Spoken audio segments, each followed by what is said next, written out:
makes millions and billions of dollars off of the somewhat unfair treatment of people who are just involved in a children's game. That got dark, didn't it?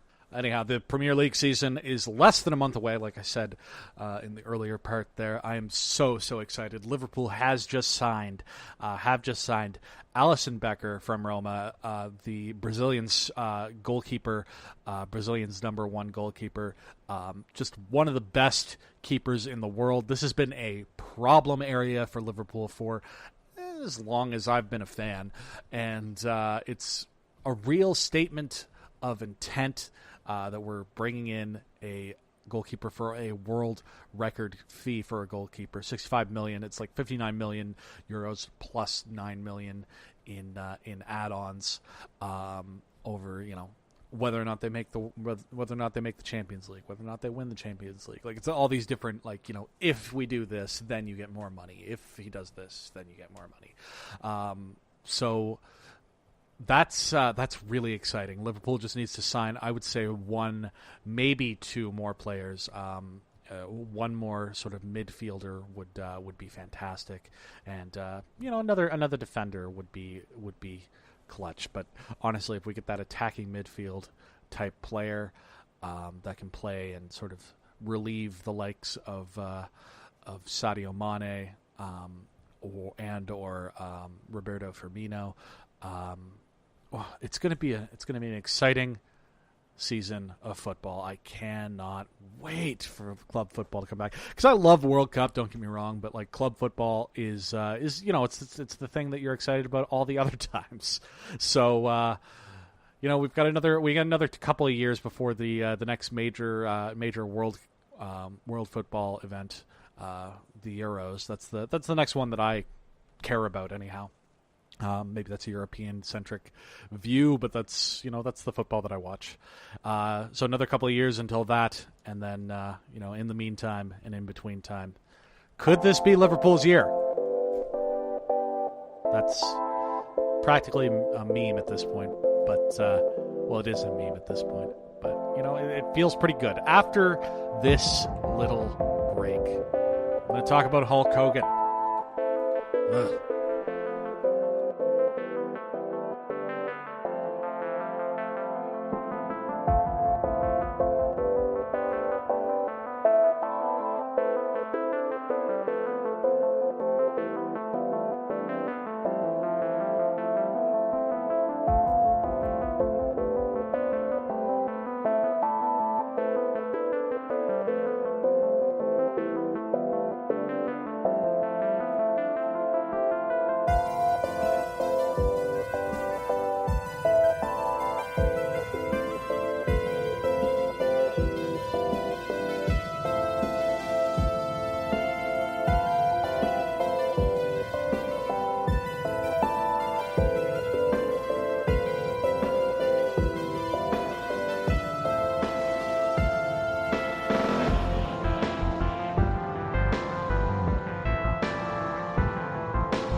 So when you're the one wrestling fan that people know, and wrestling hits mainstream news for whatever reason, I mean, it's never a good reason. Let's be real. Everybody wants to talk to you about it because you're the guy. You're that wrestling guy, and I'm that guy for a lot of people. So a lot of folks have been reaching out to me about the recent news that Hulk Hogan has been reinstated into the WWE Hall of Fame. Now, honestly, I wasn't aware that he had been suspended from the Hall of Fame. I thought he was just sort of removed from WWE's, WWE's sort of promotional material and all that sort of stuff. Certainly removed from the website, but I thought he was always sort of in the Hall of Fame. I didn't realize that he had actually been actively removed. But apparently that was the case after some 2015 remarks that were released, where he was heard not only saying a racial slur, but certainly saying that he felt that he was a bit racist, So that's when I guess the actual remarks were from a few years earlier, but it was released 2015. That's when he was released from the company. At that point, he'd been doing some work on the show Tough Enough in those days. So he's let go at that point, and he was removed from the website. In a statement, the WWE said that this second chance follows Hogan's numerous public apologies and volunteering to work with young people where he's helping them learn from his mistake. These efforts led to a recent induction into the Boys and Girls Clubs of America Alumni Hall of Fame. Hogan said in a tweet, "Just met with WWE superstars, and on all levels the volume of love and support was overwhelming. I've been praying for this day, and I finally feel like I made it back home. Only love for the WWE Universe, brother, Hulk Hogan." Every single report of what he actually said in this meeting with WWE, the WWE roster ahead of the Extreme Rules pay-per-view that took place this past Sunday, indicates to me that he is not actually remorseful for what he actually said. He's not actually remorseful for the hurt that he actually did cause. What he's remorseful for is the fact that he got caught. He certainly, to my mind, has not actually atoned for the fact that he did say these things, for the fact that, like, you know, over the years, like, God knows how many wrestlers over the years of African descent, of a different skin color than white, or, you know, in Hogan's case, orange, were held down because of the Hulkster. And, you know, you got to wonder who might have had a different type of career if Hulk Hogan didn't have these deep-seated racialized feelings.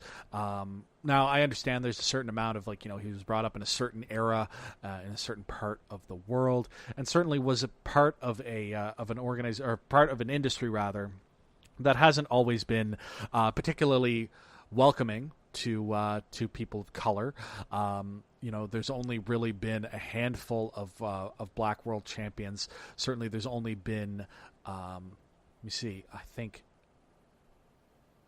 2, maybe 3 people who are not Caucasian who've been WWE champion. I'm thinking The Rock. I'm thinking Jinder Mahal most recently, and Antonio Inoki, I think, was... I have to look this up. Okay, yeah, Antonio Inoki is not an officially recognized champion, but he did win the title and immediately vacate it after a rematch with Bob Backlund, ended in no contest. Also, of course, there was Pedro Morales and the Iron Sheik. So I missed those ones, but I mean, like, realistically, like, the closest thing that we had to a Black World Champion is a Black Samoan man. You know, half black, half Samoan man in the Rock. So the WWE wrestling in general has not been all that welcome and all of that accommodating of people of color over the years. In terms of the top of the card. So, like, I mean, yes, like, it's you know, Hulk Hogan is a symptom of a greater problem, I guess, but on a human level, on a human personal level, I don't think that Hulk Hogan is truly remorseful for what he said, for the hurt that his words caused. So I don't really want to see him on my television screen ever again. And of course, like, I know it's going to happen. It's going to happen. Like, Hogan, he's 64 and he can still walk around. Now, he's not ever going to wrestle again because his back is so bad. But he's 64. He can still walk around. They're going to trot him out to sell something, to do something. There's this terrifying concept that he could be he could be at SummerSlam there to as an enforcer to raise the hand of the first ever black WWE champion. There's a chance like Bobby Lashley ends up beating Brock Lesnar at the pay-per-view in order to become the first ever black champion. And look at this, it's such a heartwarming moment, and it's just disgusting to me. I don't ever want to see Hogan again. I just really, really don't.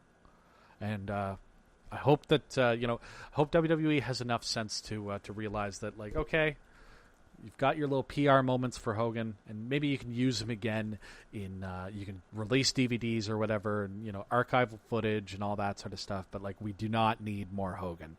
We just don't, and I don't need to see him anymore. Hey, speaking of racists, clever little segue there. The Halifax smoking bylaws in anticipation of the legalization of cannabis have come out. I have some thoughts. I'm going to be contacting my counselor, I'll tell you that right now. And you know what? I think that I'm writing a letter to my counselor. Maybe we'll find out what happens on the show over the next couple of weeks. But after this, I'm going to talk about why I'm writing that letter to my counselor, to the Halifax City Council. Right after this.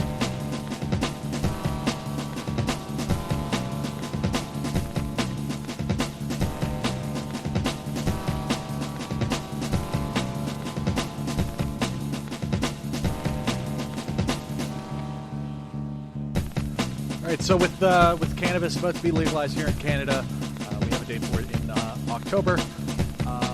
Things are starting to sort of firm up in terms of how different areas are going to deal with it. The dispensary, it's the NSLC near my house has the cannabis section pretty much all ready to go. A friend of mine's actually going to be in charge of that section of that NSLC. That's exciting. However, Halifax Regional Council has recently approved 2 changes in existing bylaws, such as to regulate cannabis use. The first is to do with banning the smoking of cannabis in both parks and playgrounds, on beaches, and along trails, which is basically just going to mirror provincial law. Enforcement is apparently going to be complaint-driven. Fines will range from $25 to $2,000 and up to 3 months in jail. However, staff has insisted that the point is not to arrest people, but rather to just have them obey the bylaw. The second change is adjusting the nuisance bylaw. Basically, part of this is about rezoning areas for commercial, industrial-sized cannabis grow-ops. However, there is sort of more problems in terms of like personal growers. Under federal law, we're going to be allowed to grow as Canadians up to 4 plants per residence, per household. The bylaw in Halifax is going to prohibit those plants from being grown in yards or on porches in areas serviced by Halifax Water. So basically, if you're in urban or suburban Halifax, you're screwed. Fines are going to range from $1,000 to $10,000. Basically, it's ridiculous. In American cities where cannabis is legal, basically, like, the complaint is from older folks that there's an odor of the plant. And that's like the nuisance part of it. But ultimately, like, the concern based on CAO Jacques Dubé, there's a public safety issue. I'm going to quote from him: people and animals getting access to those plants, especially children. So, like, we're concerned that, like, kids are going to hop fences and steal people's pot, I guess. But I don't know. It's really fucking dumb. So the biggest problem for me is they're changing the bylaws surrounding smoking of any kind in public spaces, particularly on city sidewalks. Sold as mirroring the rules against drinking alcohol on city sidewalks. Quoting here, for unlawfully smoking, the fine would be no less than $25, no more than $2,000. The minimum fine amount recognizes that smoking is an addiction and that vulnerable and marginalized populations could be impacted by a smoking ban. The intent of the ban is not to impose fines and penalties that will further marginalize these groups. The $2,000 maximum is the same maximum set in Smoke-Free Places Act for everyone except a manager or employee. Here's the story that I have. If it's going to be a complaint-based system, as they say that it is, they are going to enforce it based on complaint-based system, and kind of based on an individual bylaw officer's sort of interpretation of the rule.